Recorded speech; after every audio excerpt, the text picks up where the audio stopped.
ಈ ಉಲ್ಲಕ್ಕೆ ಪಟ್ಟ ಮಾಲ್ಗೆ ತಗೊಂಡು ಈ ಪಾರ್ಕ್ಗೆ ಬರ್ತೀನಿ ಅಂತ ಹೇಳ್ದ. ಈ ನಮ್ದಕ್ಕೆ ಲಕ್ಷ್ಮಿನ ಹೇಗೆ ಬಚಾವ್ ಮಾಡೋದು? ದುಡ್ಡನ್ನ ಸಂಪಾದನೆ ಮಾಡಕ್ ಹೋದವರೆಲ್ಲ ಹುಚ್ಚ ಕುದುರೆ ಹತ್ಕೊಂಡು ಹೋದಂಗೆ. ದುಡ್ಡನ್ನ ನೀನ್ ಸಂಪಾದನೆ ಮಾಡಲ್ಲ, ಅದೇ ನಿನ್ನನ್ನು ಸಂಪಾದನೆ ಮಾಡುತ್ತೆ. ಅದನ್ನ ಮರಿಬೇಡ್ರೋ ಹುಚ್ಚರ. ಸಾಗಿ, ನೀನು ನೋಡಿದ್ರೆ ನಂಬೋಕೆ ಆಗ್ತಾ ಇಲ್ಲ ಮಗ. ಅಷ್ಟು ಬದಲಾಗಿದ್ಯಾ, ಗುರ್ತೇ ಸಿಗ್ತಿಲ್ಲ. ನಂಗೆ ತುಂಬಾ ಸಂತೋಷ ಆಗ್ತಾ ಇದೆ ಮಗ. ಬದಲಾಗ್ಲೇಬೇಕಲ್ಲ ಮಗ. ಬದಲಾಗಲಿಲ್ಲ ಅಂದರೆ ನನ್ನನ್ನು ನಾನೇ ಕಳ್ಕೊಂಬಿಡ್ತಿದ್ದೆ ಅನ್ಸುತ್ತೆ ಕಣೋ. ಅದಕ್ಕೆ ಚೇಂಜ್ ಆಗಬೇಕಾಗಿ ಬಂತು. ಚೇಂಜ್ ಆಗಿದ್ದೀನಿ. ನಿಜ ಮಗ, ಪ್ರೀತಿನೇ ಪ್ರಪಂಚ ಅಂತ ತಿಳ್ಕೊಂಡಿರೋರ್ಗೆ ಪ್ರೀತಿ ಕಳ್ಕೊಂಡ್ಮೇಲೆ ಪ್ರಪಂಚದಲ್ಲಿ ಏನು ಉಳಿದಿಲ್ಲ ಅನ್ಕೊಂಡಿರ್ತಾರೆ. ಅಂಥವ್ರು ಸಾಯೋ ಕೂಡ ಎದುರೋದಿಲ್ಲ. ಆದರೆ ನೀನು ಬದುಕಿ ತೋರಿಸಿದ್ಯಾ. ನೀನು ನೋಡಿದ್ರೆ ನಂಗೆ ತುಂಬ ಸಂತೋಷ ಆಗ್ತಾಯಿದೆ ಸಾಗು.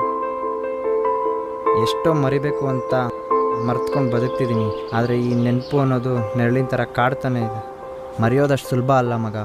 ಅರ್ಥ ಆಗುತ್ತೆ